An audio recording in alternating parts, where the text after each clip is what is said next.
Good evening and welcome to the latest installment of the Xavier Culture of New Orleans series, Voodoo in New Orleans. I'm Dr. Michael White, your host and Keller Endowed Chair for the Humanities here at Xavier. Each semester for the last 18 years, we have presented a series of one-of-a-kind programs that unearth the most important and unique local traditions, historical and social topics, and iconic people that have helped to make New Orleans one of the most special and unique places in the world. Now we'll begin with Voodoo in New Orleans, myth and reality.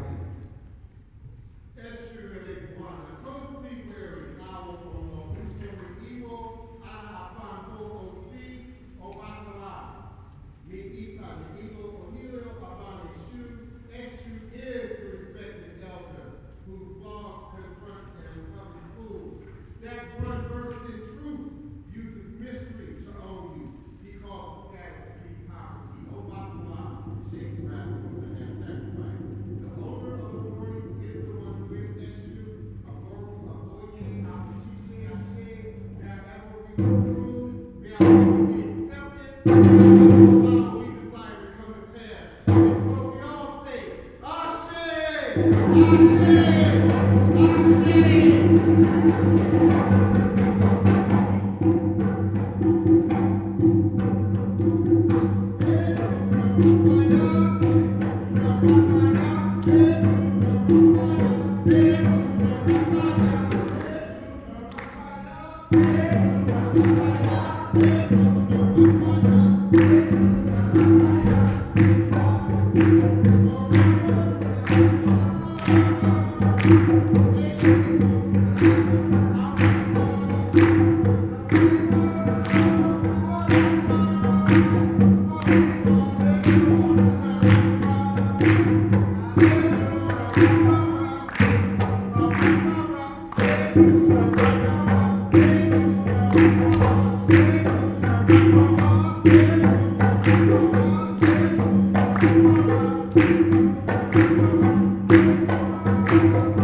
Today's theme, voodoo, is one that has been feared, maligned, whispered about, mythified, commercialized, and misunderstood for much of the city's 300-year existence.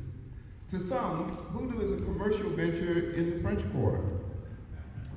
To others, it's a serious religion. To many, voodoo is a subject that is still feared and taboo in many circles.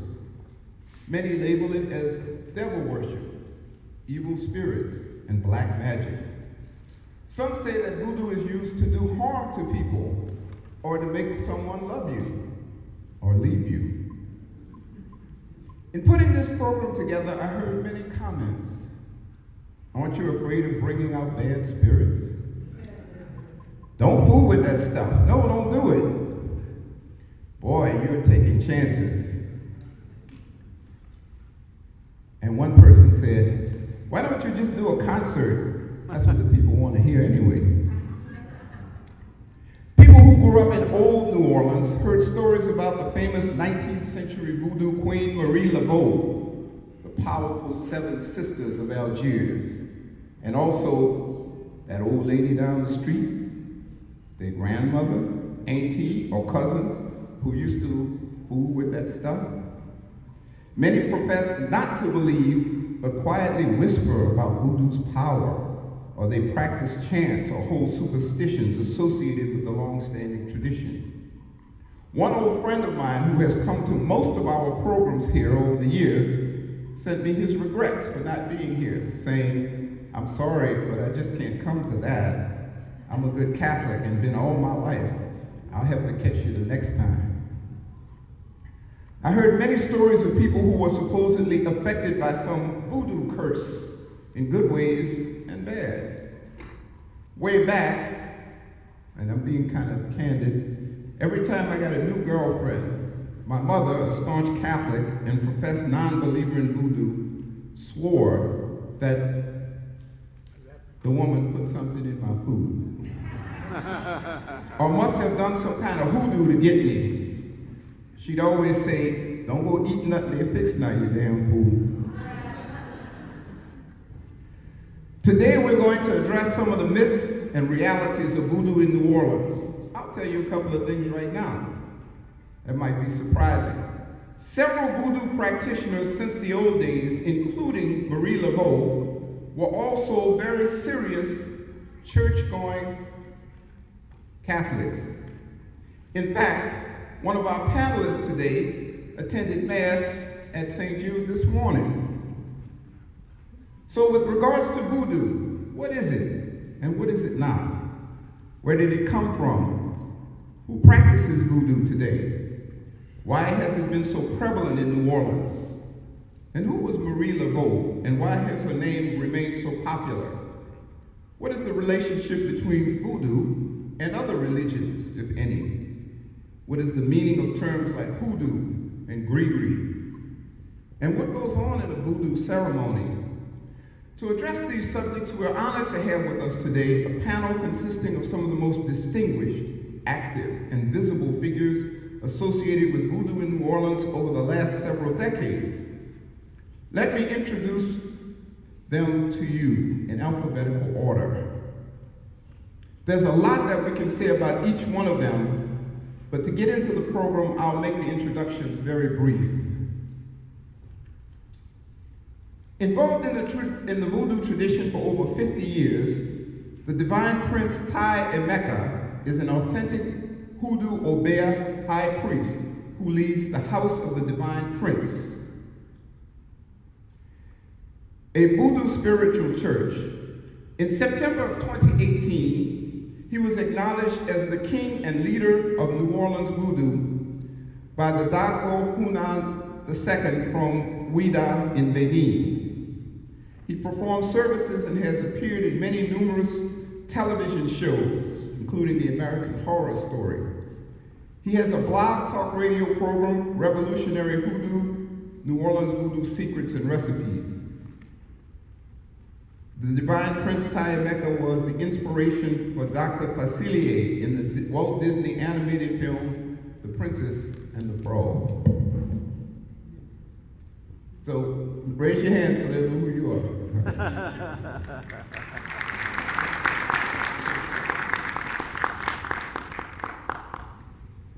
Dr. Ina Fandrich is originally from Germany and received a PhD in history from Temple University. She has taught at several universities and frequently lectures on different aspects of New Orleans culture. Dr. Fandrich has a number of publications, including her acclaimed book, Marie Laveau, The Mysterious Voodoo Queen, a study of powerful female leadership in 19th century New Orleans. Dr. Pandridge.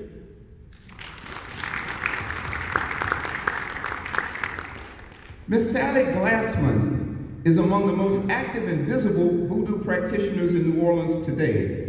Originally from Maine, she has been involved in voodoo since 1977. She is one of only a few white Americans who was ordained by traditional Haitian initiation. She is the owner of the Island of Salvation Botanica, and in 1992 put out the New Orleans Voodoo Tarot, a set of tarot cards that have garnered her national attention. Sally has been featured in a number of national television shows and major publications, including a featured article in the New York Times. Miss Sally Glassman. Mr. Elmer T. Glover is from southern Louisiana and has been involved in voodoo all of his life, having learned directly from family traditions. He is one of the senior, most initiated priests in Haitian voodoo in New Orleans. He is described as a voodoo priest, a voodoo magician, and a voodoo sorcerer.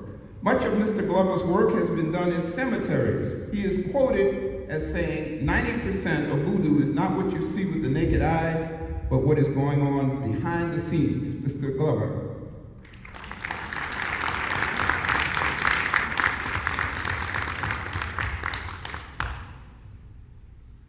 Next we have Miss Ava K. Jones.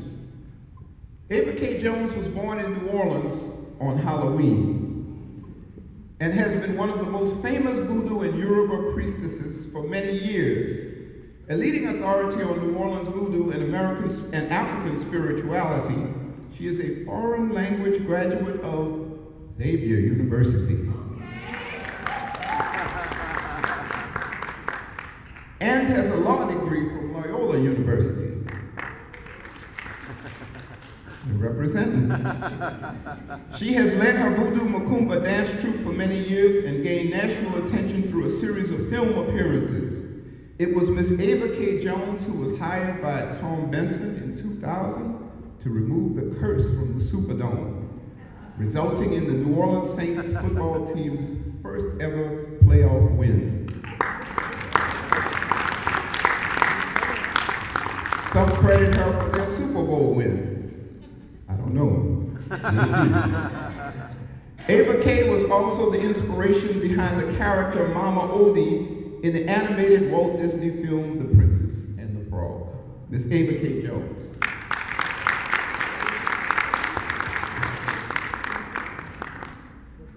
Miss Kalinda Laveau is from a younger generation continuing the voodoo tradition in New Orleans. Self-described as a voodoo queen, she regularly performs healing, energy, and spiritual work for an endless number of clients. Ms. Laveau is the founder of the annual Voodoo Conjure Festival. She is committed to re-educating the public about the true history, culture, and practices of voodoo.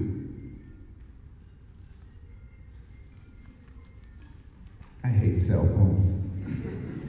And last but not least, we have Mr. Andrew Wiseman, who is not a voodoo priest, but has been a ceremonial voodoo drummer for a number of years.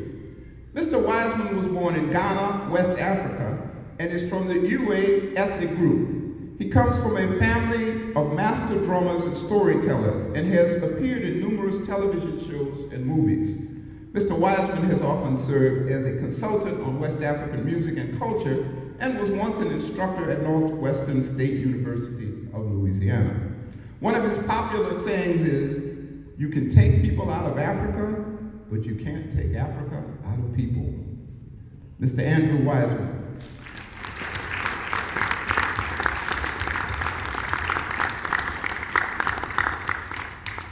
Right now we will have a brief ceremonial demonstration from the Divine Prince Mecca and his ensemble.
Thank you. Keep in mind that these demonstrations are brief. In reality, they can go on for hours and hours. Right now, we'd like to ask Mr. Andrew Wiseman if he can tell us a bit about religious practices from his ethnic group in West Africa and the origins of voodoo. Mr. Wiseman. Thank you. Thank you for this golden opportunity, ladies and gentlemen. Andrew Wiseman of Ewe, Ghana. Volta region. Volta region, Ewe is the only language spoken across 3 barriers. Ewe is spoken 40% in Togo, about 20% in Benin, and 30% in Ghana. That's how the Ewe is spread along the west coast of Africa. And Andrew, I was ordained as Osofo, actually, into the Ewe mystic system. Osofo means priest. But instead of pontificating about voodoo, I decided to drum because I've been drumming ever since I was a baby boy. So I sing, I write songs, and I've worked with a college. I wrote articles for a college paper, and I found myself in New Orleans now. And actually, I was trained to defend what voodoo is and what traditional African religion is. And although I'm not too informed, but at least the elders equipped me with enough guards to be able to tell what it is, what is not, and how to distinguish clear-cutedly voodoo from mambo jumbo and what's going on today. And so I'm glad to be here. And as tradition demands, I would drums briefly a voodoo song of introduction. And before you speak, you need to acknowledge all the dignitaries, elders, as many people who've come in from different walks of life, backgrounds, and then so with the voodoo song. And the song said, I will not many body, batilili many body, bokono many body, batilili many body. So with all gratitude, with all love and respect, bokono. Sometime I heard Dr. Glover gave some of his series and mentioned that he was initiated into Boko. I said, oh, that is Ewe. Boko, that's a medicine man. Awuno, that's a prophet. And so I'm going to sing this song to welcome you all. I see a lot of mothers, great guys, and all in the tradition. So I'll do this short song. Awuno many body, batilili many body, bokono many body, batilili many body. Awuno many body, batilili many body, bokono many body.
So voodoo is Ewe language, meaning voodoo, that to free a town or to free a community is all started all the way from Egypt.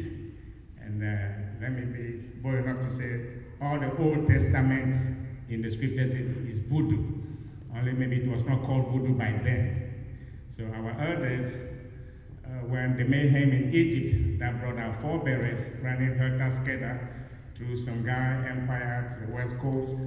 And so voodoo means the elders will meet and they'll bring herbs different herbs together, and they will mash these herbs, and they will speak the language with one accord, one language, and into these herbs, and add some other spices, and they'll mold it into something, put it in something, and whatever they say this should do, it continue to do, to protect, to guide, to enhance life, to shed light. And that's how it's been happening all these years. And then along the line, negativity started coming in, and it changed into different things. But this is what voodoo means, voodoo. That's Ewe language. I don't think any other language call it that way. But when voodoo came and crossed the oceans, people added a lot of exemptions, and it turned something else. Some people say magic, some people say witchcraft, some people say, and today there are a lot of shops around New Orleans called voodoo, but maybe it's not. So in a nutshell, voodoo is a pantheon of deities under one canopy. A pantheon of deities under one canopy. My cousins are the Haitians. They call it the Lowers. And the Yorubas call it the Orishas. And all that is voodoo. Thank you. Thank you.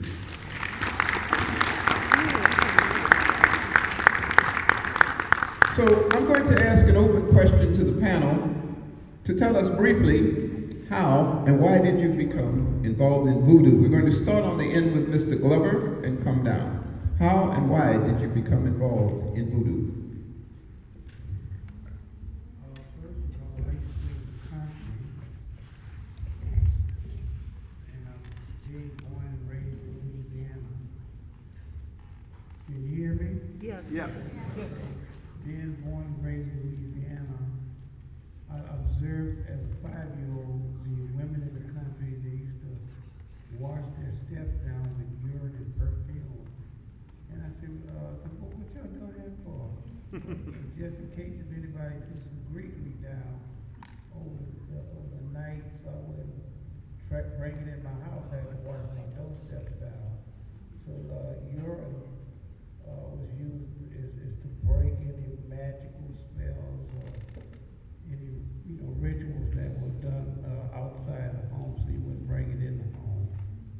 So all my life I heard stories just like Professor White said about if you ever go to New Orleans, you better watch yourself. Don't eat this, don't eat that. And people can put snakes in your stomach, frogs, and all type of things. So you grew up hearing that all your life.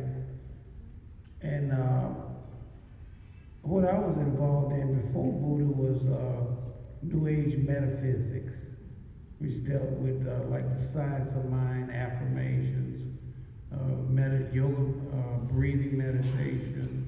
So I was sort of like a mystic. But in 1977, most of my life I've been a professional karate teacher, earning a 7th-degree black belt from the Korean Taekwondo Association. My business was located at 1926 Canal Street. And on Canal Street, I had the most supernatural encounters because the building that I occupied was built on top of a cemetery. What happened, at night we would close the business, we would hear footsteps walking across the floor. We couldn't see them, but they would open and close doors. So in other words, it was a very haunted building. And the spirits used to show me things about everybody that walked in the building, was into everybody's business, was telling me what everybody was doing. And so I knew how to defend myself in the martial arts, but I wanted to know how to defend myself spiritually. So that was my main motivation. Living in New Orleans, I knew New Orleans' past reputation. So my first encounter was an encounter with what is called a palero, which is the Congo-based Cuban religion called Palo Mayumbi. The gentleman was named Enrique Cortez, so I had a reading out of curiosity, and with the calicoles, which are the cowrie shell divination. And so Mr. Cortez threw the shells down on the mat, and he had a little black rock and a white rock. So toward the end of the divination, he looked up at me and he said, "You're destined to be a popular voodoo priest in the United States in the future." And I looked at Mr. Cortez, I said, "Don't be jerking me around and pulling my leg. I ain't looking for no voodoo. I'm a Roman Catholic. And I'm satisfied being a karate teacher." So he said, "Well, you're going to see what happens." So I left there and said, "Man, this guy is tripping, you know." So as time went along, I guess, so that happened in January 1980. So by spring 1980, I got an invitation to go to Brazil as part of an African Studies program. And since I was a martial artist teaching in New Orleans, they invited me to check out the African-based martial art called capoeira that is in, Brazil. So I went with this study group. It's known as the Continuation of African Culture in the New World. So I went to Rio for 3 days, and I spent 2 weeks on the northeast coast called Bahia. That's south of Bahia, which is the area where the slave trade came into Brazil. And in there, I discovered Candomblé, Macumba, Umbanda, Kimbanda, Allan Kardec spiritualism, which was based in the spiritual reality of Brazil. So in that area, Candomblé was the Yoruba version. Well, Candomblé is really the Brazilian version of the Yoruba religion, just like Santeria is the Cuban version of the Orisha tradition. So I went to many Candomblé temples.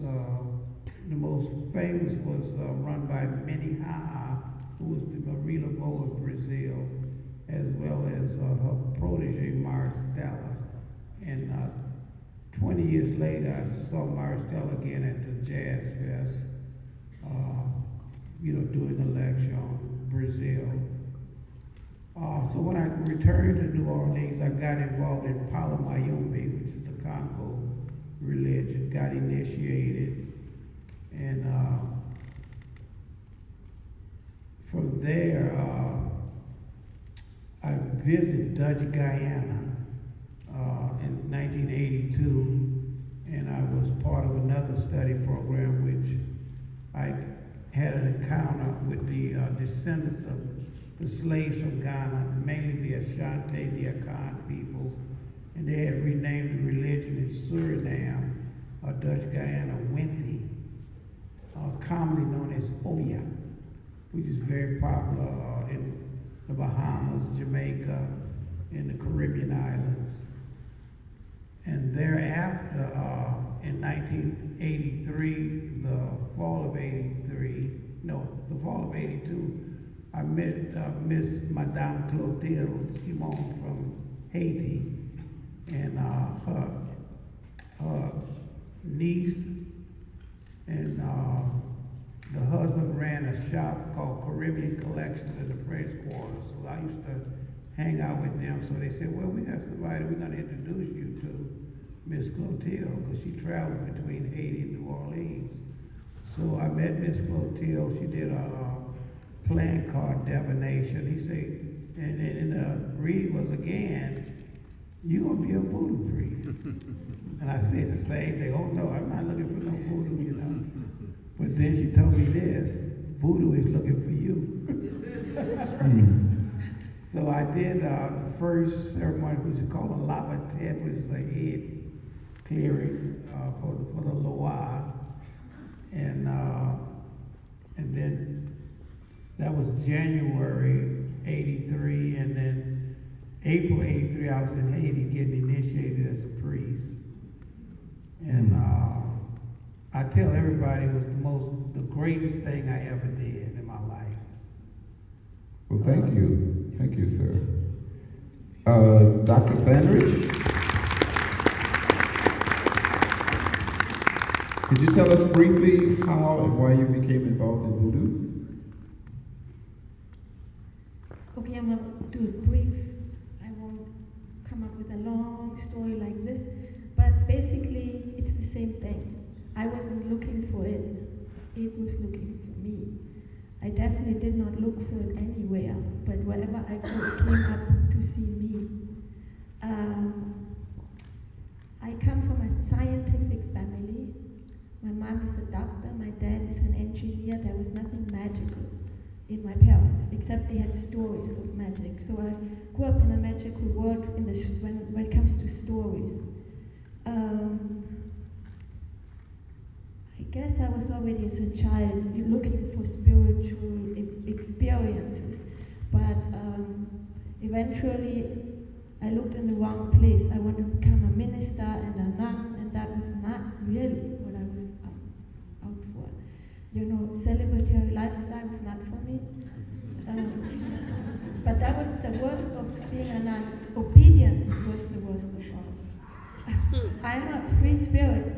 You know, like living in a monastery looked appealing, but obedience was not for me. I'm a free spirit. So the Lutheran Church, to become a minister, they didn't want me. So I was too much of a feminist, so that didn't work. And then I got a PhD of scholarship to come to Temple University. And there I didn't take very long. I mean, I had already as a child friends who were of African descent. They do exist in Germany, especially where I was born. I was born in the south of Germany, which was the state of Bavaria, was American occupied. So I was surrounded by black Americans pretty much very, very early. And already as a child, knew how to do rock and roll and dance in a gospel choir, sang in a gospel choir. So the spirit of New Orleans was always with me somehow. But it was in Philadelphia, pretty much the week I arrived, when I saw a film called Divine Horseman by Maya Deren. Some of you know that. It's a beautiful, beautiful film about the Haitian voodoo tradition. It's a classic. And I thought, that's it. I was really like mesmerized.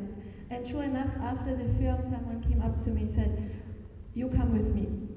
And it turned out she was a priestess. And I came, I think, within the same week to my first bimbe, which is in the Yoruba tradition of the Cuban branch. There's a lot of them in Philadelphia. And so in the first ceremony, people came up to me and said, are you a priestess? And I thought, what? You know, really? No, I don't think so. But eventually, of course, everything falls in its place. I met my godmother, Mama Lola. I met in the Yoruba tradition my godfather, Dr. Ipega. And I also met in the Mami Wata tradition from Togo, my Mamisi. And so I found my way around. But I can only repeat what Mr. Glover, Dr. Glover we call him, is telling. Anyone who tells me I want to become a voodoo priest, I just look at them, really, you are predestined to do that. And if the spirits want you, there's nothing you can do about it. There's nothing. They'll get you. We have in Haiti all those stories that people die if they don't do what they're supposed to do. If you're called, you're called, there's nothing you can do. Thank you.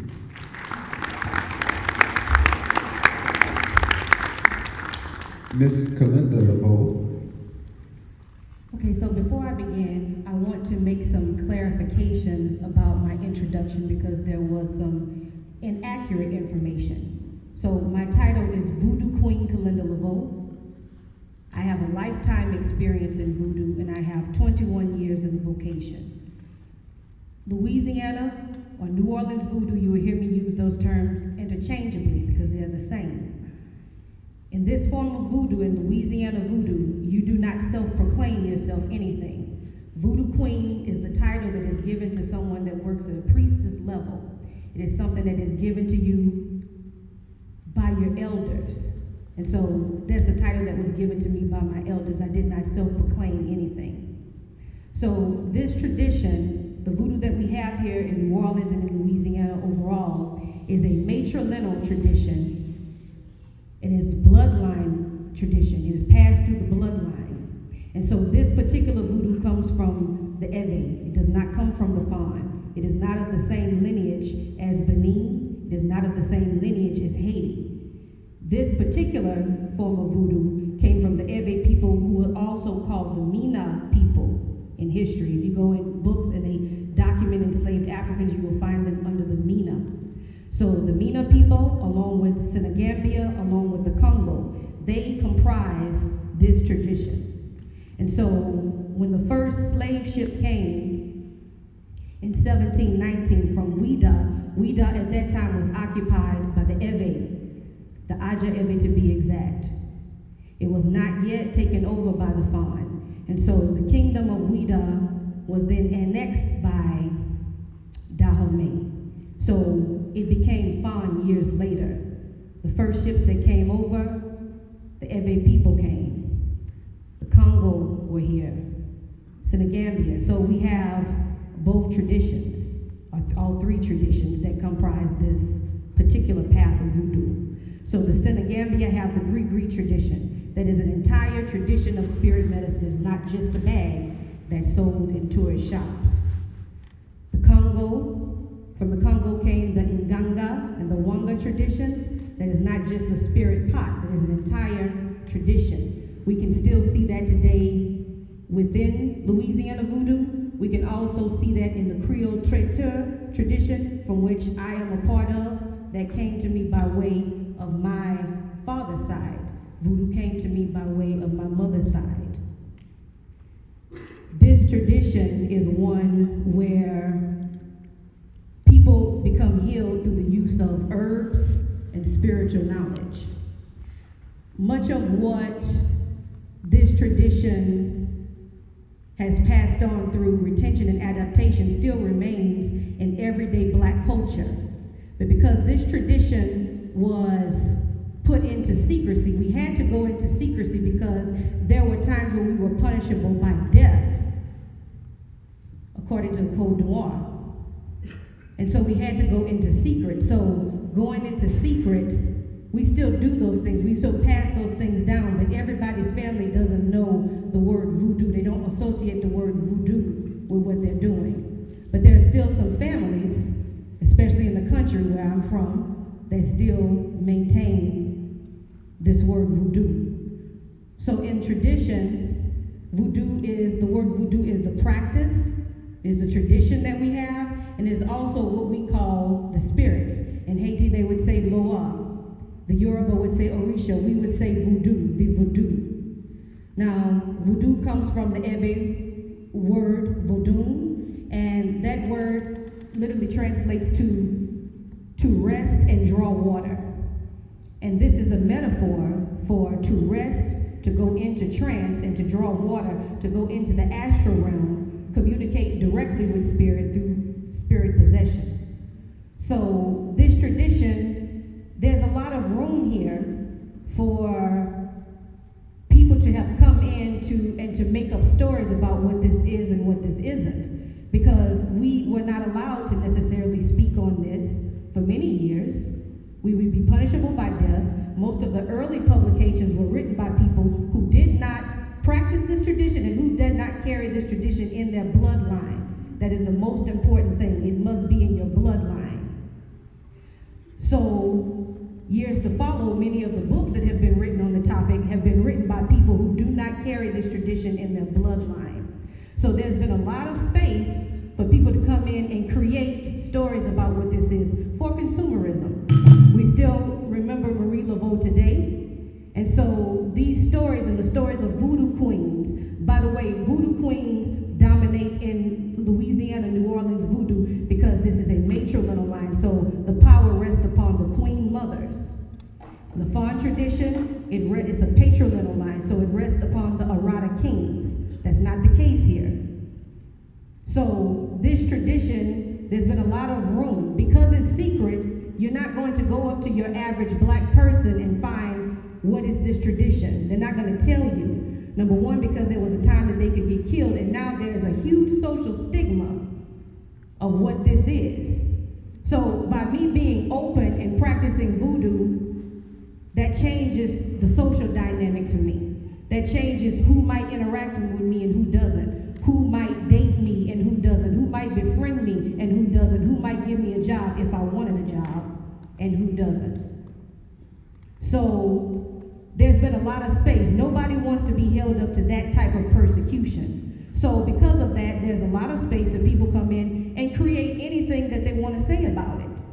And so people do come in. You have performers, you have charlatans, you have all types of people coming in from a lot of places, and they will use a mix of performance, they will use a mix of local color, maybe even a little bit of information of African traditional forms of spirituality in other parts of the diaspora.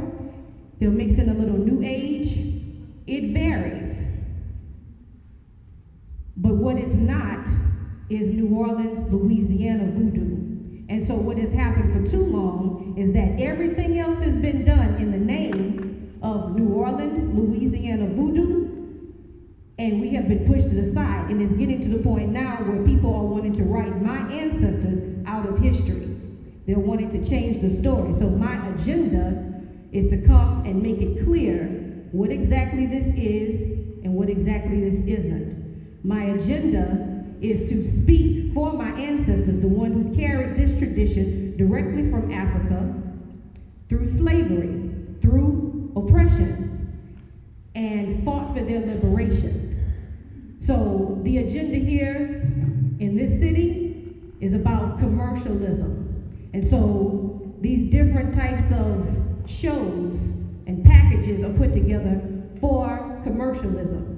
Now, I have no problem with someone receiving reciprocity for services, because we all do that. But there's a difference between presenting an authentic version of what this is and then changing it into something else just to benefit commercialism. So when we have a conversation about New Orleans voodoo, we are talking about enslavement, we are talking about bloodshed, we are talking about rebellion, and we are talking about that quest for liberation. If the conversation does not include that in its history, then this is not voodoo. This is not voodoo in New Orleans, Louisiana. This is something that has been concocted for the sole purpose of commercialism.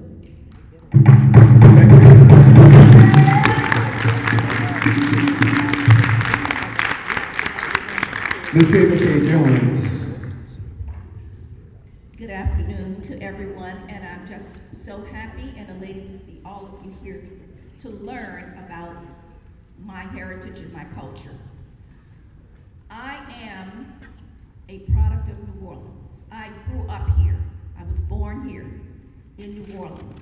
I attended, I'm a priestess and at once very Catholic. I went to St. Catherine's Elementary School. I'm a graduate of Xavier Prep. I am a graduate of Xavier University. I'm also a graduate of Loyola University School of Law, which is now the College of Law. And so my upbringing, and I'm very grateful to have received a Catholic upbringing. I'm grateful to that. As a matter of fact, the only secular schools that I've ever been to were UNO to get my teaching certification. And when I was here as an undergrad at Xavier, I was blessed to go to Harvard for 2 summers to study French. I was selected to go there, and I finished college here, 3.5 years. So I want you to know that the history and the culture and the spirituality of New Orleans are me. I am New Orleans, okay? And I've been around, how you say, in the public eye since the very early 70s. Telling the truth about my culture, my spirituality, and my religion. How did I get involved? I grew up in the 9th Ward. I grew up in the ward. I lived on a little street in the 9th Ward called Flood Street, when the spiritual churches were, just magnificent back then. I also grew up in the 6th Ward on Iberville and Bienville Street. And in my neighborhood, people would do things. I was very, very Catholic, St. Catherine, Xavier Prep and all that, now Drexel. But there were things that were done, and my greatest influence into the spiritual world was my mother, who is with the Lord in heaven. My mother was a very spiritual person. And when she was carrying me, I will always have a love affair with Our Lady of Guadalupe St. Jude's Church. She told me that the Blessed Mother appeared to her. Because talking about spiritual things, my mother was all of that and more. And she said that the Blessed Mother told her, when I was in her belly, that I would be a blessed baby. I had no idea what being a blessed baby meant. I had my Easter basket, my toys, Christmas, but boy, did I find out later. And part of my upbringing as a little girl, 4 or 5 years old, my mother used to tell me what to do to protect myself against malign spiritual forces, how to carry and conduct myself as a young woman, what to stay away from. She would tell me about certain spiritual experiences that she had. And, my eyes were big as saucers. My mother would say, this is what you would call them a recalcitrant spirit if they should manifest what to do. And I'm saying, I called my mother Gert. I says, well, Gert, what did I do? What should I do? She says, well, honey, if a spirit appears, it will not leave your house. You simply cuss him out. And that's what I was taught. And as I grew into knowledge, wisdom, and understanding of spiritual things, I understand that if a spirit is like that, you have to speak very sternly to that person.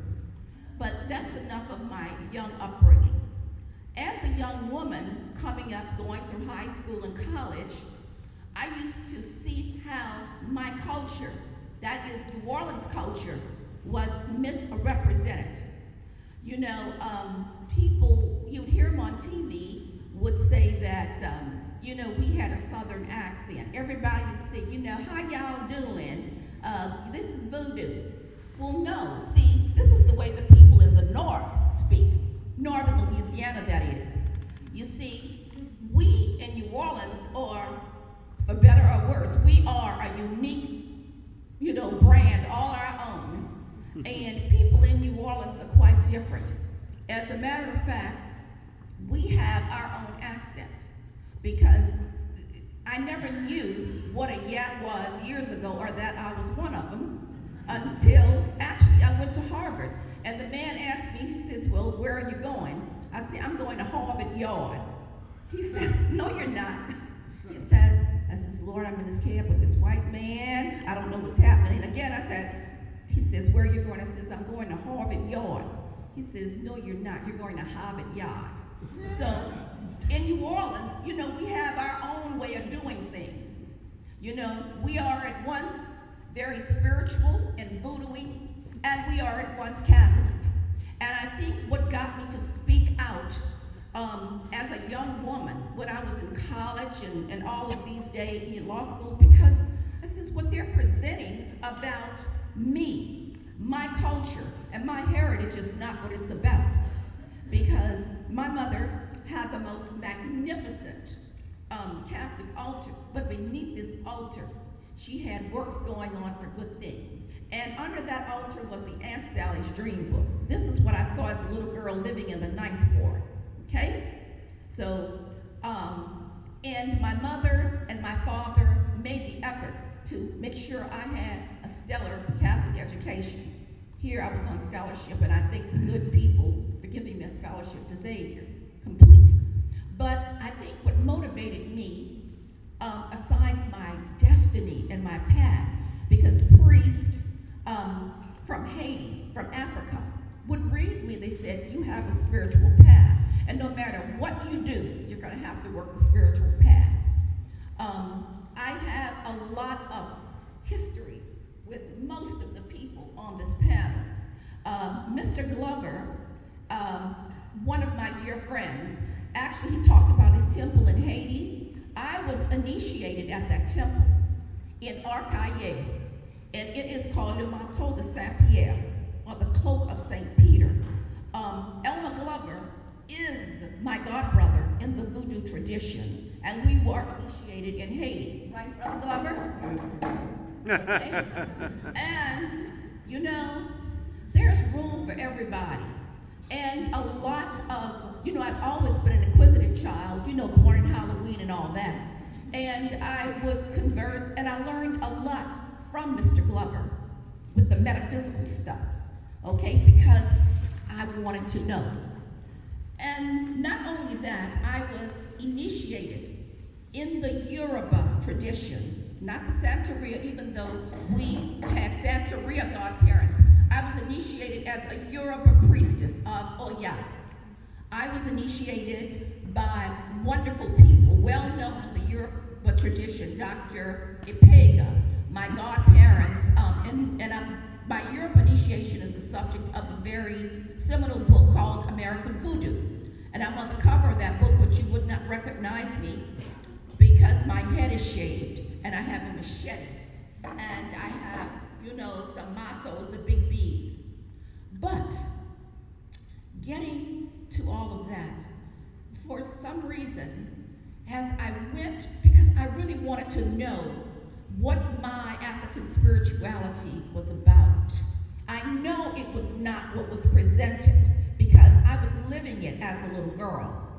So I took, you know, the initiative, or the initiative was taken for me, and I underwent ceremonies of becoming a priestess in the Haitian Voodoo, and I was also initiated as a Yoruba priestess of Oya and Obatala. But for me, I stayed with the church as I went through this. And as I tell the people at my church in Houston, maybe something held me, but when I would do really high-profile shows, like Unsolved Mysteries, Montel Williams, the shows that I was in, I would always go into St. Jude's, true story, and I would say, Lord, help me to tell the truth about what this is about. I would go into a Catholic church because I wanted the truth to come out, with me being the vehicle to do that. So I never left the church. Now, how does all this fit into me? Because y'all want to hear the personal side. I view my place so far in destiny as a bridge between the old and the new. You can't go on with the new unless you make peace with the old. And it was important for me to tell the stories of my ancestors who danced in Congo Square, who are and were from New Orleans. It was important for me to say to the whole world on these shows that I was in that my ancestors worshipped God, the Creator, whom in Yoruba is called Olodumare, who's the owner of the heavens. And personally, as a person growing up in New Orleans, that was important for me. But however, for me, I could not ignore the last 2,000 years of human history, because I am from the Judeo-Christian tradition. And I have studied the Bible as I did languages of law to understand how Christ Jesus played into this whole paradigm. And I would not leave the church because, again, a lot of people of African descent say, you know, the white Jesus, there is no such thing. Jesus was from the Middle East and he was brown. But that doesn't make a darn bit of difference. His purpose was to show us how to connect truly with divinity, God. And I have studied that, and for me, I am the bridge between the old and the new. And I am comfortable with that. There are a lot of people who come to me from all persuasions, Muslims, Jews, Christians, and I can serve them because I say we all have one common ancestor, Father Abraham, Christians, Muslims, Jews. So I will not ever abandon the last 2,000 years of human history when Christ Jesus came on the scene, because this is who I am, take it or leave it. But at the same time, it was important to tell the truth about my African ancestors. And I am the blend between the two. So I could go on and on, but I will not, because you can tell I like to talk. And I will cede the mic to my dear friend, Sally Ann Glassman. Thank you. Ms. Sally Ann Glassman. Okay, so I'm losing my voice, so I sound very throaty, but just bear with me. I was just born this way, and I always saw the world as not particularly solid. The surface of things looked like the surface of things to me, and that there was a kind of mirror reflection over an ocean of energy. And I didn't know to call that voodoo, and I didn't know that that was different than the way anybody else saw things. I just assumed it was like that for everyone. And as I grew up and got older, I started to realize that I was having conversations with people where they just weren't talking to me about the same thing that I was talking about. And it became clearer to me that I was seeing things that other people didn't see, and I wasn't seeing things the way other people saw them.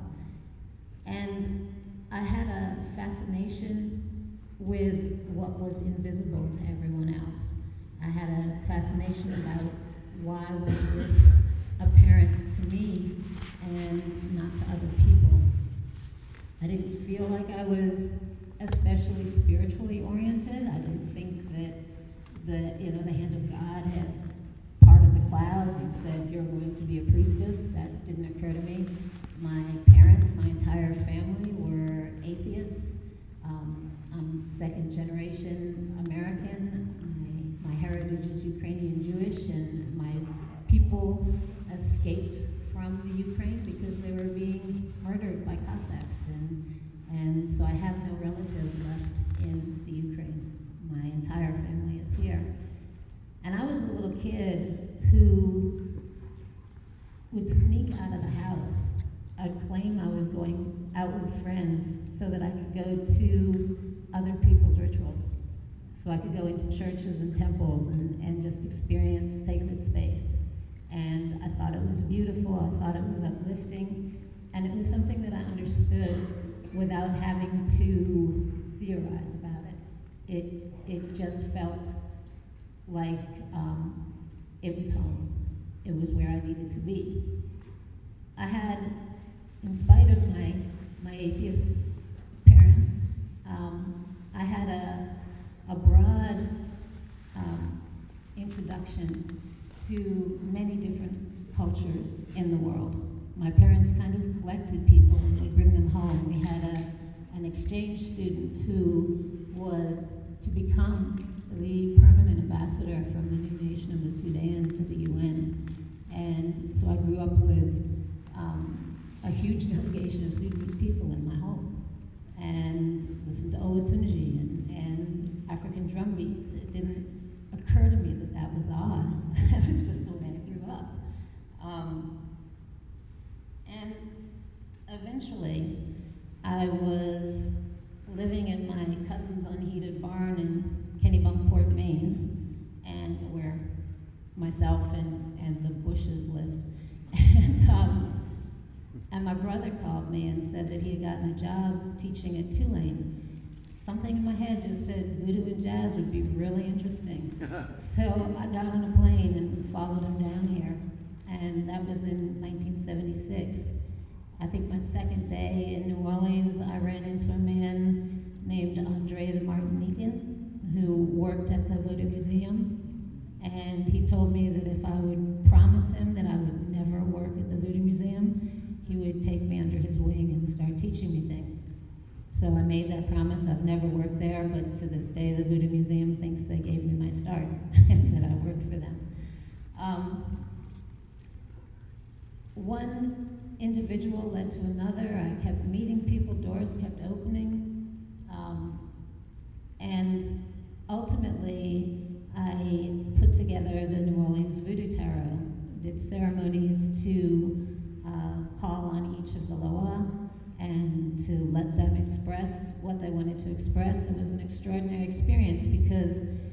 would sit down with chalk pastels and have no idea what image was going to emerge, and often I didn't know until the image was finished what it was even going to be. It was an interesting experience in letting yourself go, letting your conscious mind go, and just going into the waters of Guinea and letting them flow through you and express through you. But when that deck was published, a woman in my neighborhood, Tina Gerard, said to me, and you can see her incredible sequin flag work at the museum right now, the Museum of Art. Tina Gerard said to me that she was the president of a peristyle in Haiti that year, and why didn't I come down with her and visit that peristyle? And while we were talking about it, the phone rang. It was her friend, Jacques Bartoli, and the man who was later to become my initiator, Edgar Jean-Louis. And he called to say that he had talked to the Loa, and they determined that I should go down there, and instead of observing a ceremony, I should just initiate. And actually, Elmer Glover had said to me that all the books were wrong, that I shouldn't pay attention to them. And so when he suggested that, I thought, oh, okay, sure, I'll go do that. And I didn't read anything about it because I figured all the books would be wrong. So not knowing any better, I went down for, I would agree with Elmer, one of the most extraordinary experiences of my life, a 6-day isolation from the world with some magnificent people. And Edgar Jean-Louis and his spiritual brother, Sylvain Joseph, became my parents. They, we just had an exceptionally close bond. I went to Haiti many times to work and study and serve with Edgar, and he would come to New Orleans many times and work with my house and stay with us. He was simply a magnificent human being, and I knew from the moment I met him and throughout my experience of him, and I find out more so every day since he's passed, that he was irreplaceable, and what an exceptional blessing for the world to give to me. Most dear person. And when I encounter some of the people that we've all heard about, the charlatans and the people that use Voodoo to magnify their own egos, I think about Edgar and what a different situation that was. And Edgar always said to me that the Spirit chooses whom it will. Who is he to interfere with something like that? And just thought of me as his daughter. It was kind of funny because Edgar was very tall, he was very thin, he was very dark, and we would take the bus together in New Orleans, and he always held my hand. And to be protective, actually, we'd get hit by cars if we didn't hold hands. So we'd get on the bus together, and people would be looking at me and saying, "Who is that guy? Who is that man?" And I'd always just automatically say, "He's my papa." And the look of confusion on people's faces was fabulous. But I thank Edgar and everyone that I worked with in Haiti and Silva, because they were extremely generous with their knowledge, and they loved Voodoo and the Loa so deeply that what they gave me was real, and it impacted my life. And I believe that Voodoo is entirely about healing and balance. I've led a pretty extremely unbalanced life at times, and so I took this in as healing for myself, and I think the least I can do is share it with the world around me and the community around me that's so desperately in need of healing and balance. Thank you. And finally, the Divine Prince. Greetings. Spiritual power lies in its efficacy, its ability to produce lasting, tangible, reliable results, right here and right now, in this moment in time space. I don't care if we're talking about voodoo, Christianity, the pharmacy, what you eat. If it's not healing, if it's not beneficial, if it's not liberating, if it's not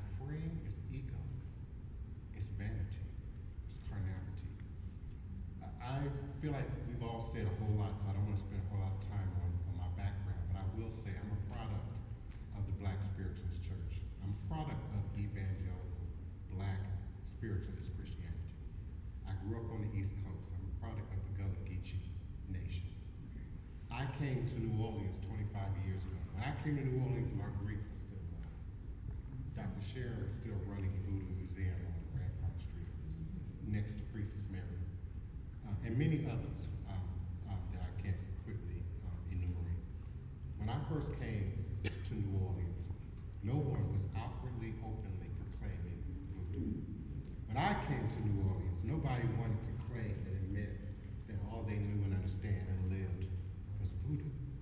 And as Queen Kalinda eloquently demonstrated, nobody willingly volunteers to be ostracized, to be demonized, to be denigrated for this, for voodoo. I also, as a representative of Hollywood, TV, movies, I have a clear distinction between entertainment, imagination, creativity, keeping my lights on, and voodoo. I'm proud to say that I don't make my living off of voodoo. Voodoo don't pay my rent, don't keep my lights on. That's what Hollywood is for. That's what a job is for. My vocation is voodoo. I see voodoo as a ministry. There is a push to remove voodoo and ATR properly out of the realm of religion, out of the realm of ethno-cultural religious practice. Because as some of the other panelists have suggested, then it opens it wide for commercialism, wide for bastardization, wide for anyone to create and recreate their own reality in their own image.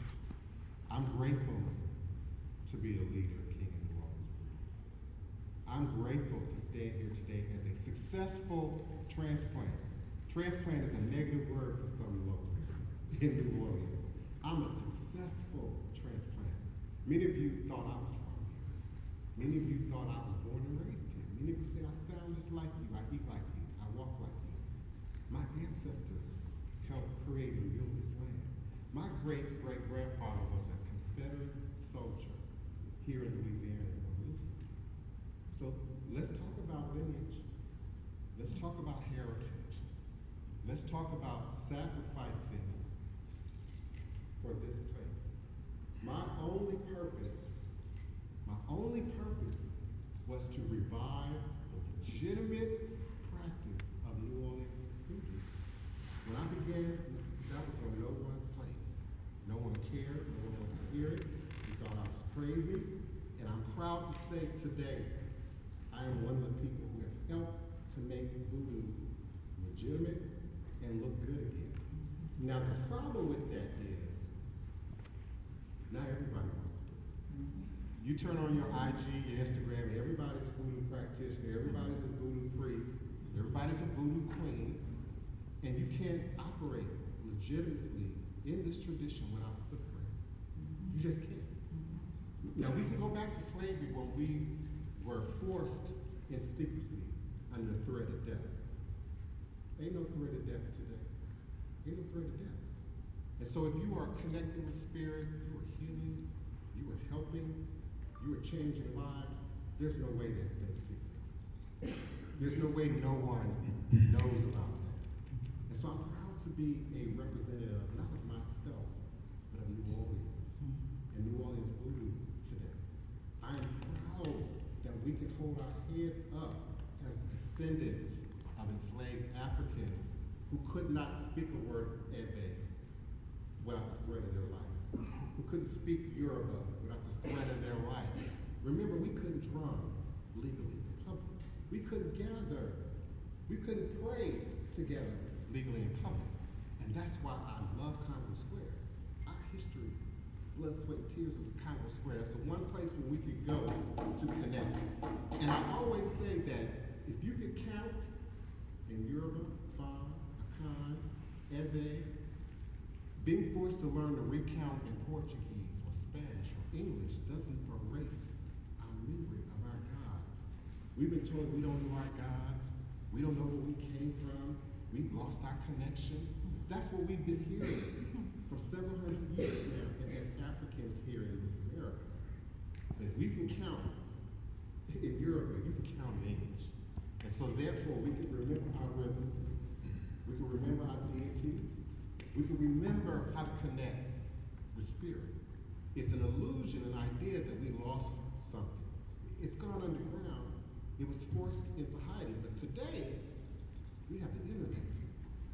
And so people feel they can Google voodoo and get a whole understanding about what voodoo is, in a weekend. People feel they can take a vacation to Nigeria for 2 weeks and come back and have a full understanding of what Ifa is. I'm also curious about the young practitioners who seem resistant to eldership, who seem resistant to leadership. We have self-proclaimed 20-year-old practitioners today, but it's tradition. Does that make sense? How much do we learn about life as a 20-year-old, as a 25-year-old, as a 30-year-old, as a 35-year-old? My life didn't change until I was 40. I was forced onto the street at 14.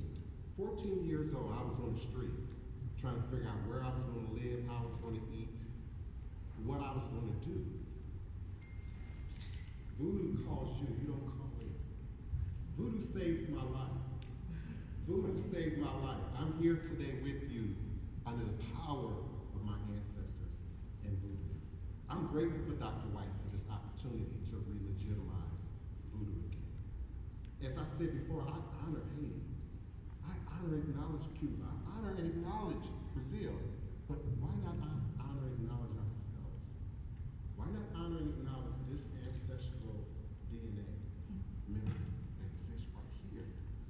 And take that just as seriously as we take all the other endeavors in our rest of lives today. I'm grateful for voodoo. I'm grateful for the opportunity to represent voodoo. I'm grateful for the opportunity to present a way out. Many of our young people today do not see a way out. They don't believe in your Catholic Church anymore. They don't believe in your evangelical and your Baptist churches anymore.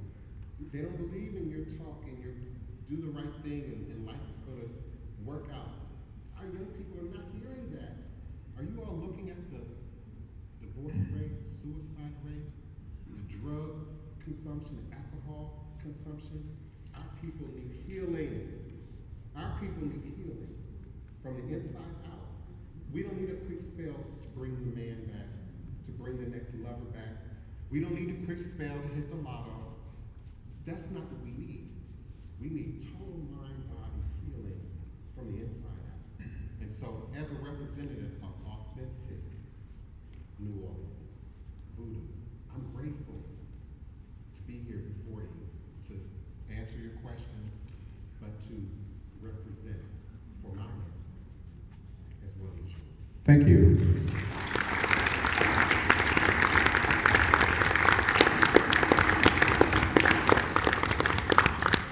At this time, we would like to ask Ms. Kalinda LeBeau to give us a presentation.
Okay, so we're gonna do a song that is in traditional Louisiana Creole. And so in Voodoo, the songs are call and response. And so we will need you to participate with us, okay? And so this song is for Mamandilo, which is a Louisiana voodoo deity of voodoo. So, can everyone say Elaba? Okay, so we're gonna go back and forth. Elaba. Elaba. Elaba. Elaba. Elaba. Elaba. Elaba. Elaba. Mama Dilo. Elaba. Shate Mama Dilo. Mama Dilo. Elaba. Shate Mama Dilo. Mama Dilo, elaba, shante Mama Dilo. Mama Dilo, elaba, shante Mama Dilo. Elaba, elaba, elaba, elaba, elaba, shante Mama Dilo, naje Mama Dilo, ele Mama Dilo, naje Mama Dilo. Mama Dilo, elaba, doce Mama Dilo. Mama Dilo, elaba, doce Mama Dilo. Mama Dilo, elaba, doce Mama Dilo. Mama Dilo, elaba, doce Mama Dilo.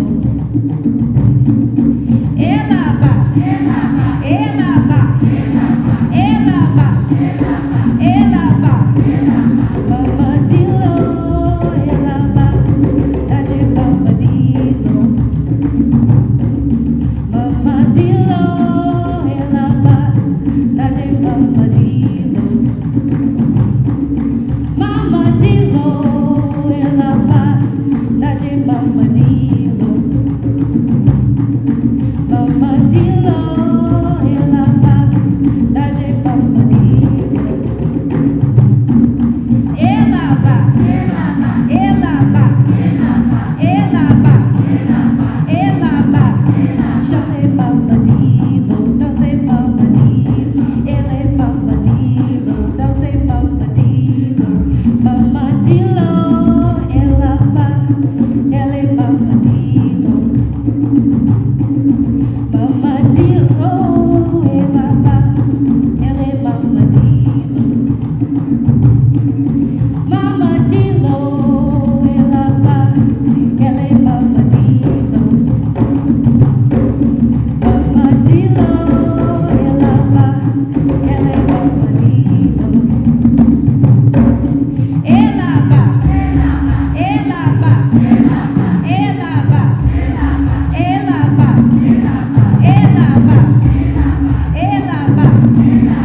elaba, elaba, elaba, shate Mama Dilo, doce Mama Dilo, ele Mama Dilo, daje Mama Dilo, ele Mama Dilo, shate Mama Dilo, doce Mama Dilo, ele Mama Dilo, shate Mama Dilo, ele Mama Dilo, ele Mama Dilo, doce Mama Dilo, shate Mama Dilo, doce Mama Dilo, ele Mama Dilo, shate Mama Dilo.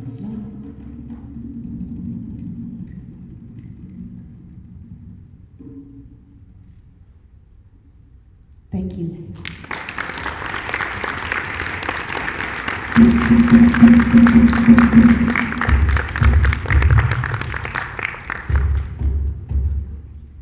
Okay, so, excuse me, ladies, before you go, these are the Mystic Seven Sisters, and we are all a part of the tradition of New Orleans, Louisiana voodoo.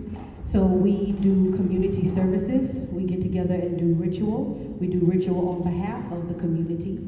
We will be featured at this year's New Orleans Voodoo Conjure Fest. And you may have also seen us for Carnival, for Mardi Gras. And so you will see us at other cultural events as well. So the Mystic Seven Sisters.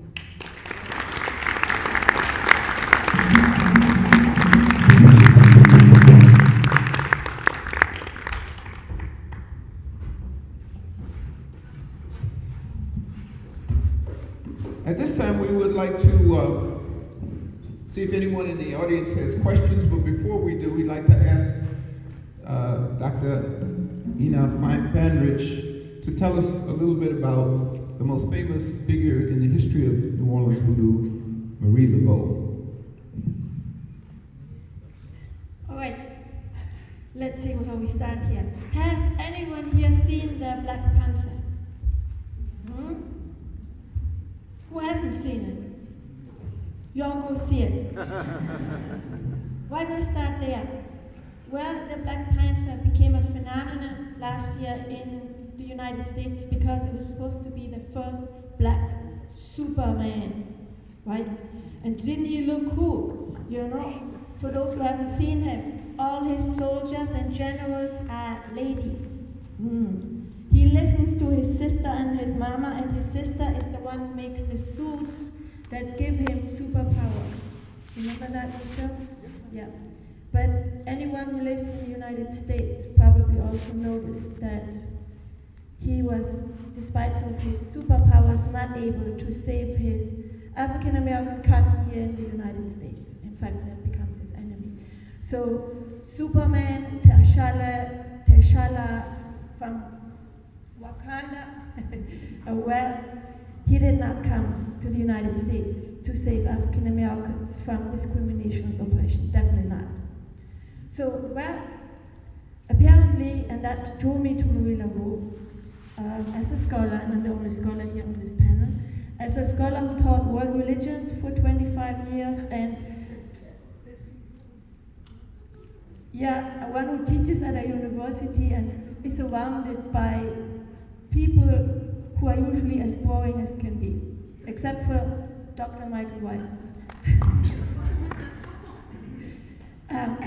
Academia is a place by itself, and there's a little drumming and little dancing and little for the senses in the academic teaching of religion.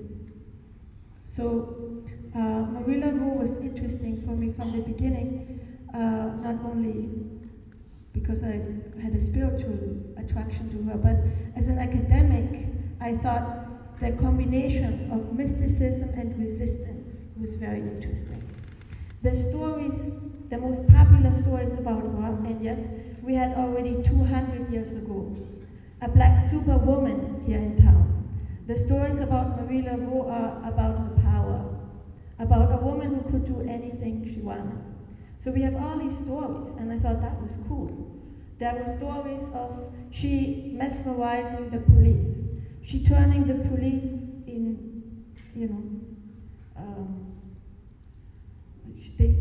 the eyewitnesses said they were looking like dogs barking on their knees. So we have like amazing stories about her. And maybe I'm gonna quote one that I like in particular.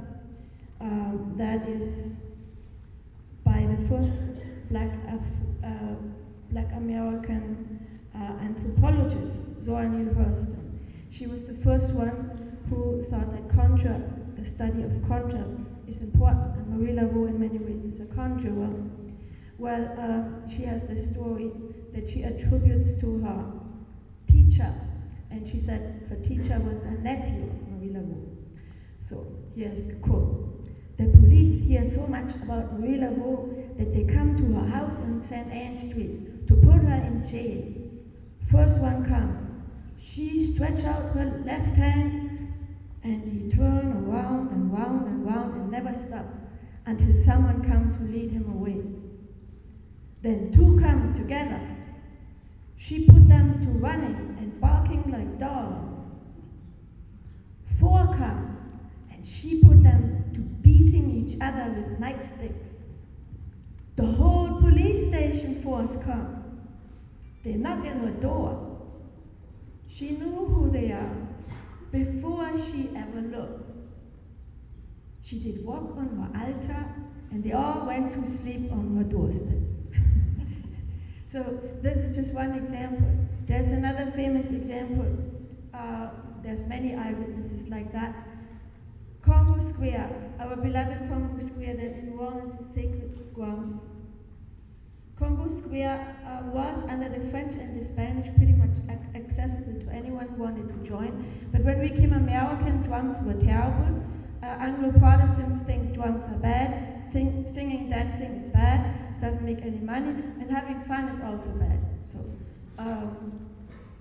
they wanted to shut it down, of course they couldn't, but they changed one thing. Before anyone could join, afterwards only enslaved people who had a pass from their owner that they had permission to go, could go and join.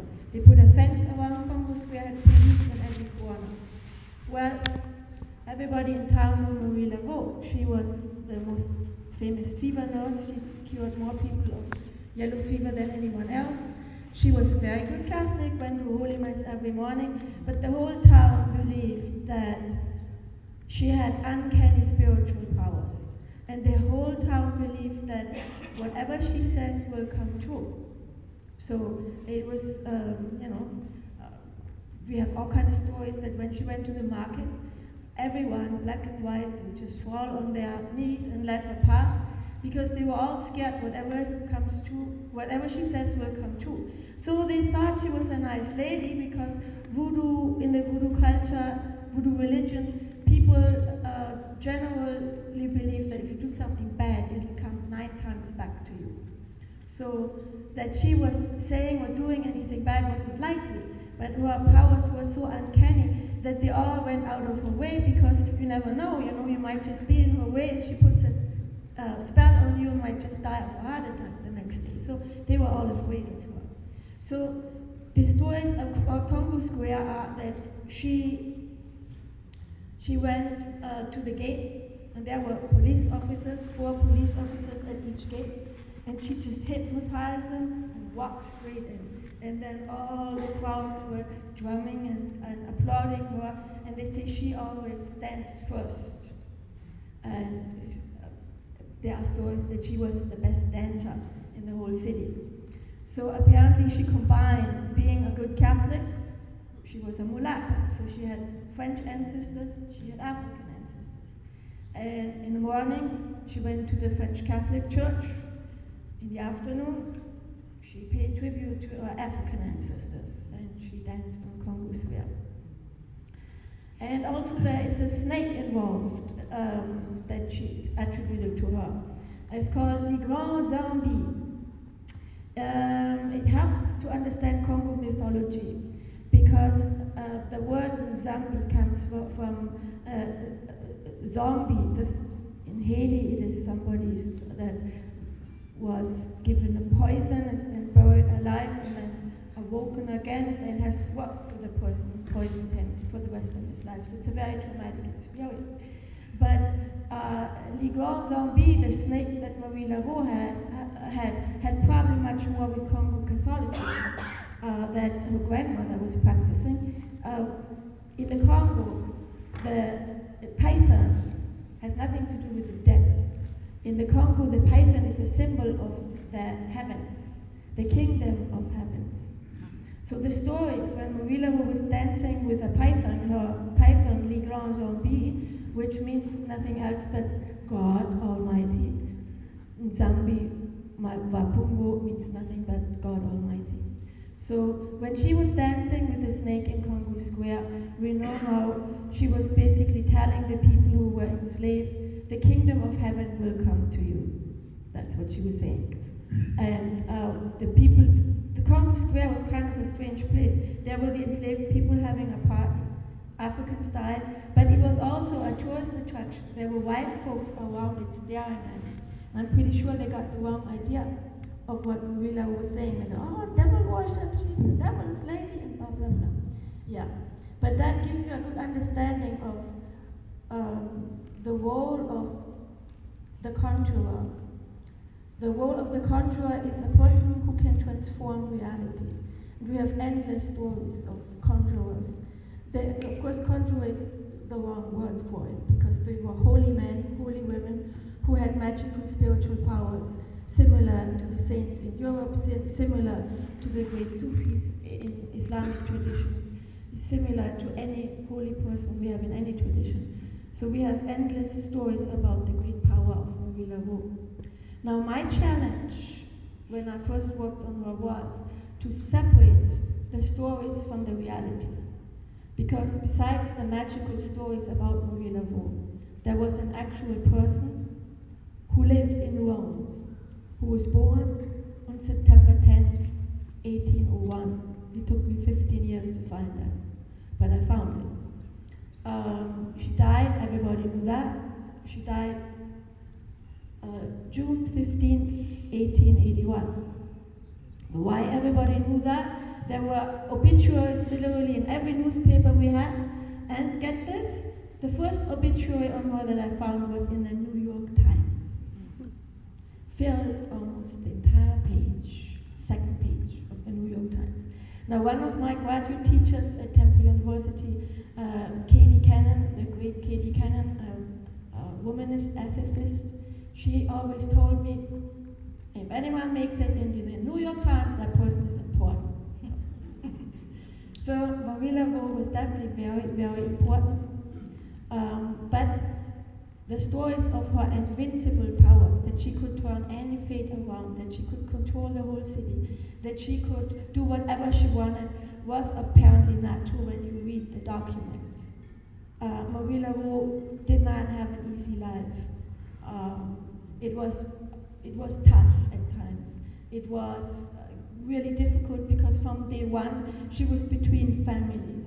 She was born into one family, but was actually the product of another family. Her parents were both given to someone else. She's a fling, the result of a fling between her parents. So it was always tough for her, and she was probably always called to a place where she had to rely on her spirit guides, because she probably couldn't rely on the people around her. And when a child is challenged beyond their capacity, they either die or they become powerful. And in her case, she was able to transform it and could use the powers that were given to her to heal and to help so many people that the whole city and beyond the city, I found stories in Cuba, in New York. There's a whole church movement of the Church of Marie Laveau in South America. There is teachings of her in Haiti. She's really not just confined to New Orleans. Her fame went way beyond the city. But this lady had her tribulations and her difficulties. And so in my research, I started to look into the real person, the historical Marie Laveau, and the mythological person. Because Marie Laveau is at the same time a real person who lived in New Orleans, who's buried in that tomb that now gets 10,000 visitors every day, minimum. She's really buried in there. And when she died, there were thousands of people following her tomb, because she had, almost in every family, she had helped someone to survive, or someone's dad or mom or child. So she was a really wonderful person. But there were also people who were jealous, and from day one said, this is a charlatan, she's evil. Mainly doctors, because she could heal people that they couldn't heal. For one thing, our doctors didn't wash their hands in the 19th century, so please, she did. And she had herbal remedies that were far better than what they had. So when somebody's successful, some people get jealous and want to destroy her. So already during her lifetimes, there were really bad stories about her. And they got worse during the Jim Crow era. So much so that people started not talking about her because they were scared of that monster that developed in the Jim Crow era. When I first came to New Orleans, I was in a train full of young people, all from New Orleans, and I asked all of them, there were hundreds of them, but coming from Philadelphia to New Orleans in a train, you have a lot of time to ask people. So none of them had heard of Marie Laveau. That's in the mid-80s. Well, thank you, Dr. Fandridge. That's different today, right? Okay, yeah, I have to end. You can tell I can talk about Marie Laveau for a long time, but I have to end here. So thank you for listening. She was, at the same time, the key figure of our voodoo tradition here, born and raised in New Orleans, and at the same time, stuff of much of our mythology. Well, thank you very much. We're going to have to move on. At this time, we have just a little time to know if anyone in the audience has any questions. There's a microphone up front. There's a question. For any of our panelists.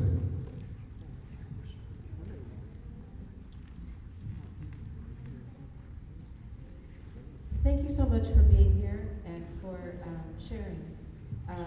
The first, and perhaps until today, only time I've ever heard or seen or thought of voodoo was in that James Bond film that my friend Jeffrey Holder was portraying. Is it appropriate, or is there a way for someone like me to attend and observe a ceremony, or is there some sort of public, not trying to, I'm not sure what the word, appropriate, or is there some place for someone like me to come and participate in a reverential way without interrupting joy? I'm not sure English is my first language, and I'm not sure what I'm asking. Perhaps you know what I'm asking. Thank you. We're asking everyone to please be brief because we don't have a lot of time. Questions and answers. If nobody wants to answer, we hold ceremonies, public ceremonies throughout the year, and many groups do that. And as far as I know, not only my own, but others, people are welcome to come and participate. I agree. I also invite people to remember Congress Square. Congress Square, in my opinion, is underutilized for the history that exists there. So not only do you have an opportunity to connect with authentic practitioners of voodoo in Congress Square, but people like Brother Andrew and Martin, who practices hip-hop in Yoruba. There are many African-based systems that can be connected with through the people who gather in Congress Square. Yes. I have a question. I am intrigued about the connection between voodoo and Christianity. My understanding is that the Africans that were kidnapped and brought into North America, they had their spirituality, which is what we call. Speak a little louder, please. This is a good question. Okay. So I'm talking about voodoo, and I'm asking about the connection between voodoo and Christianity, and why there seems to be a persistence of Christianity mixed with voodoo. And I think it's curious because my understanding is that the kidnapped Africans that were brought into the continent were forced to adopt Christianity. So it was a way of control. And I wonder why Africans today, North America, I am African from Africa. I was born in Africa, so I'm married to African American, and I've been learning about African American culture. And again, my question is, why force or persist the connection between Christianity and African spirituality? I'll take that. A lot of what was portrayed as Christianity was actually a tool used by the white slave master as to control slaves. You know, this whole passage about the slave being subservient to the master and all that kind of thing. That was, from my studies and from my own experience, a demonic misrepresentation of what true Christianity is. You are in fact correct that a lot of the missionaries used what they were calling Christianity as a tool to enslave people of African descent. That was a misrepresentation, it was just misrepresentation of Christianity and who Christ, the Semitic person of color from the Middle East was about. Okay? So that was, and we just have to tell the truth. Although people used to say tell the truth and shame the devil, it was used that way. It was used again by a lot of pimp ministers to keep people, in bondage, and that truth of it, but that was a misrepresentation of Christ and what Christianity should be about. Because if you remember, the historical Christ, Jesus, Yeshua, as he's called, was about liberation of people, and they hung him on the cross. He was considered a revolutionary because he was talking these radical ideas about love and respect for women, prostitutes. He hung out with tax collectors and pimps and all these kinds of people. And it was totally against what the whole Roman culture was about. It was about everybody who was not a Roman was less than. And and even Hebrew culture then, but Jesus says, no. It's about it to him, Jew, Greek, bond person, free person. That is the historical Christ and his message. And Christianity and the Bible was used to enslave our ancestors. Even to this day it's done, but that's not the historical Christ. And that is not the, Christ, what his whole message and mission was truly about. And so we need to learn to separate that. And I think consequently a lot of people of African descent don't even realize that Christ himself, it matters in a way, was from the Middle East. He was brown, olive complected, if you will.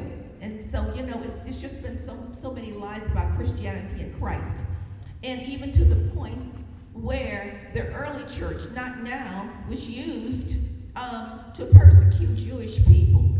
And I think it caused a lot of Jewish people from understanding, a lot of dirt was done in the name of Christianity.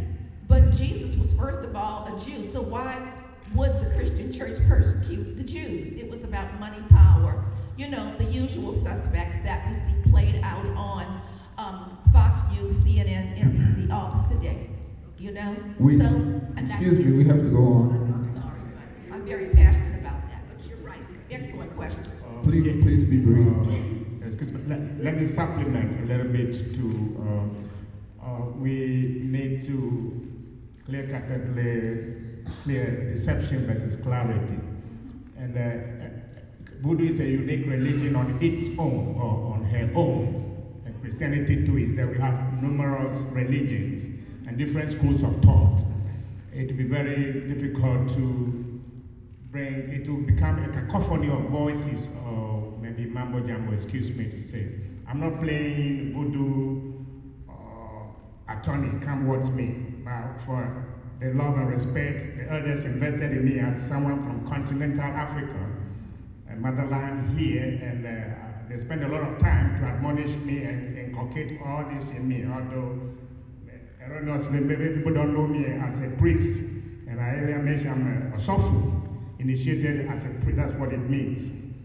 And I was growing I grew and learned that civilization began in Egypt 6,000 BC, that's 6,000 years before Jesus Christ was born. And maybe Christianity will be about maybe 2,900 years or something old. Islamic religion will be maybe 2,000 or 1,800 years old. So it's very difficult. It doesn't take even a genius to read between the lines that God was not with those people 2,000 years or 6,000 years before Jesus was born. There can be a wave of maybe revival, other religions trying to gain ascendancy, but Voodoo has been a religion on its own, on her own, and Christianity too has a role in playing the Godhead. And the Voodoo hierarchy too is also organized since the Pharaoh's period till now. So to clear a long story, it's not about being black or being white, excuse me to say. It's not about race. It's like, look at Miss Sally, she looks like a white lady. A lot of people talk about a white lady. Yes, she is. Many times it's from your past.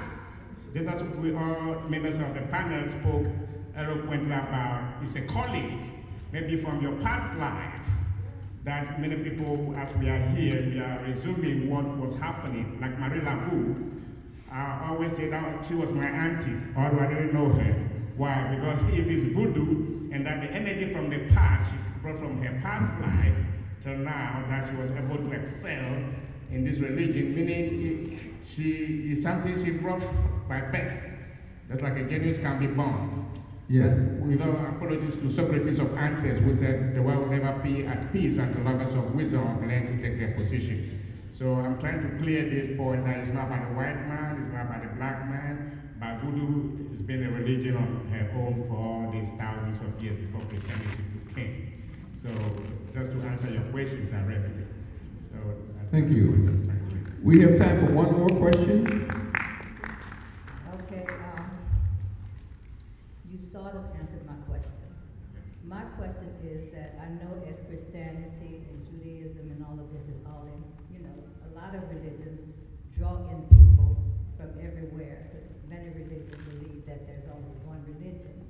But my question as far as voodoo, I've been very disillusioned from this here. I'm really not walking away with what I thought I was coming to get. But also, is it a secret? You said secret. Do you think maybe something should be a secret?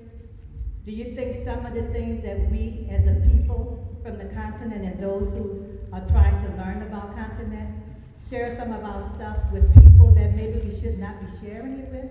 Absolutely. There are parts of the tradition that can be shared, such as historical information, such as cultural components, even some detail about ritual or some detail about the voodoo, for instance. But there are plenty of things that cannot be told, which is one of the reasons why this tradition has been in secret. So today we don't have to be in secret as far as you not having the awareness that we're here. We don't have to disguise ourselves as someone who does not practice this as a tradition, but there are many components of this tradition that cannot be spoken about. There are ritual practices, there are initiations, those things cannot be spoken about, not even to sometimes other people in your family, not even to your friends. So there's a lot of this that can't be, and I agree with you, that should not be spoken about. So as far as coming out of secrecy, we just want to make people aware now that we are present. We don't want to breach the contract that we have with spirit, that we have with our ancestors, that we have with our elders, by going in and sharing secrets of voodoo. The main thing about the secret of voodoo is it could be in plain sight, it could be in your face, but it will be a secret because you don't have the level of connaissance or consciousness to understand what's going on. The average person looking at what's going on may see nothing. They may see they may see what they see and they may say, okay, well, this is just some music, this is some dancing, this is just some people getting together. But the person who knows what's going on, they understand the deeper truth of what may look like just a regular activity. So there's some things that we keep secret and some things that will be secret by default because you won't understand until you are in it and you have gone to a certain point. Thank you. Just one quick point.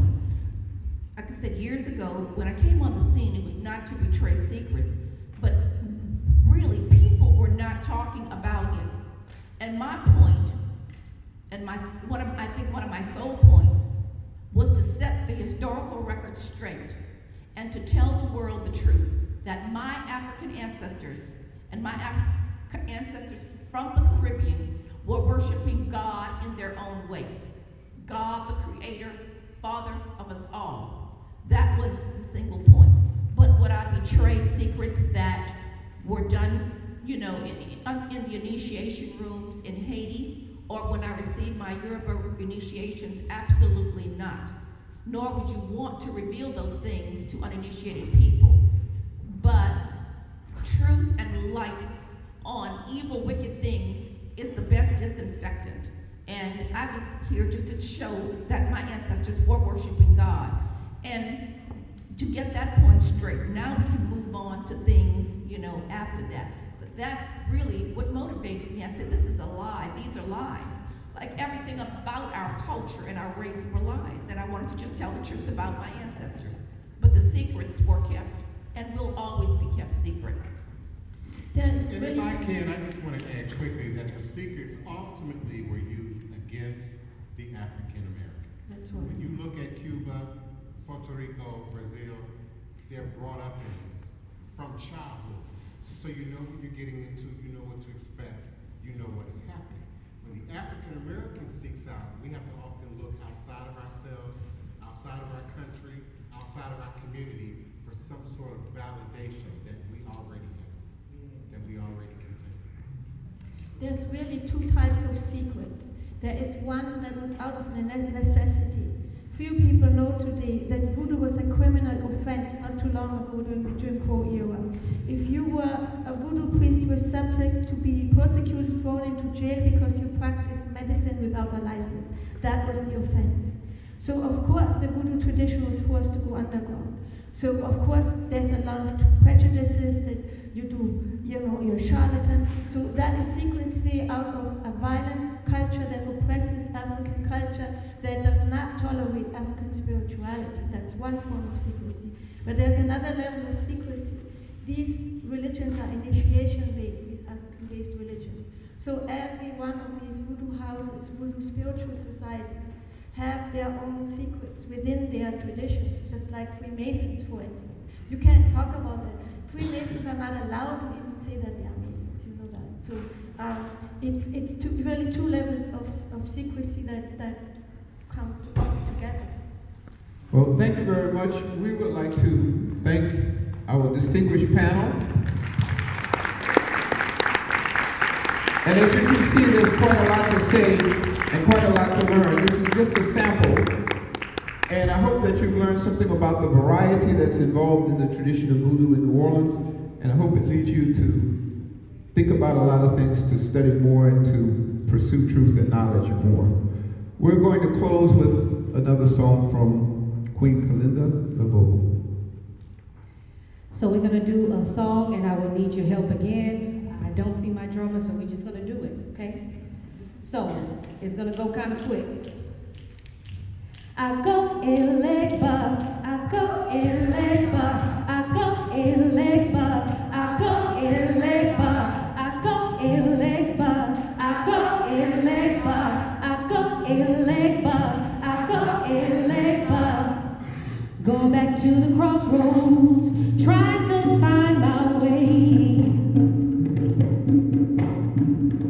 Going back to the crossroads, trying to find my way.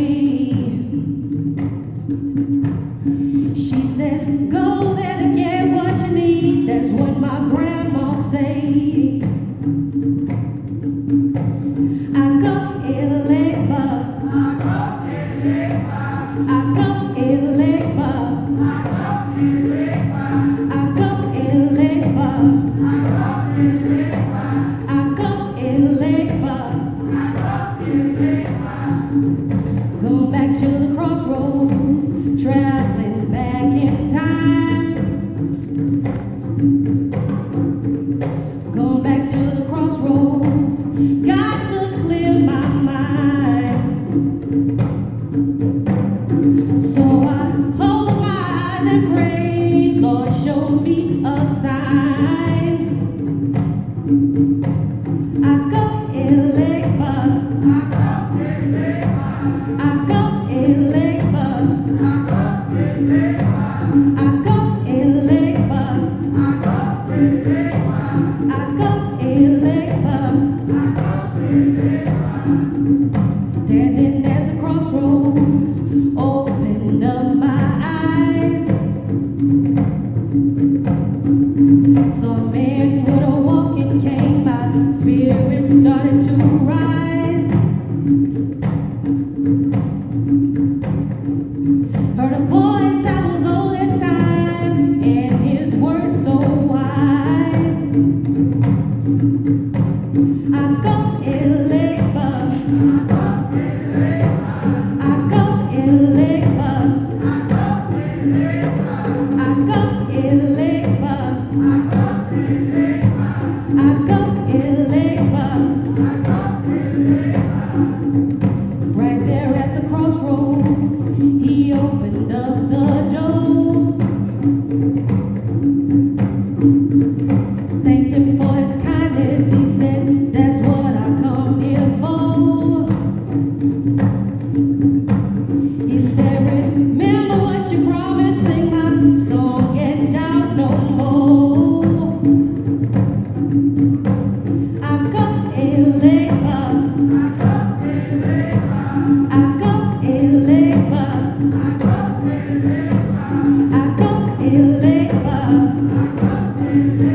it's always here for you.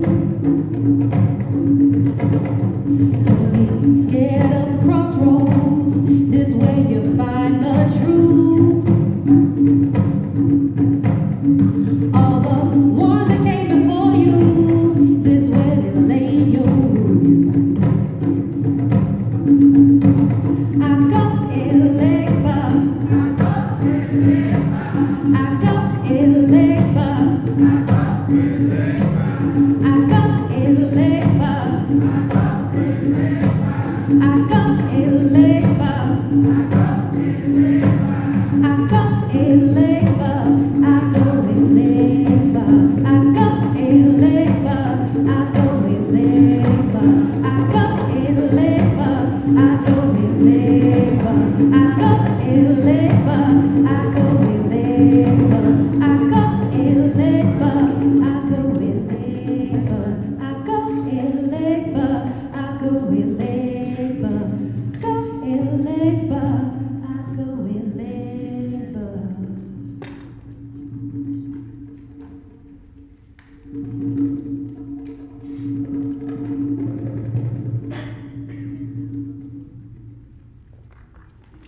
Queen Kalinda LaRose.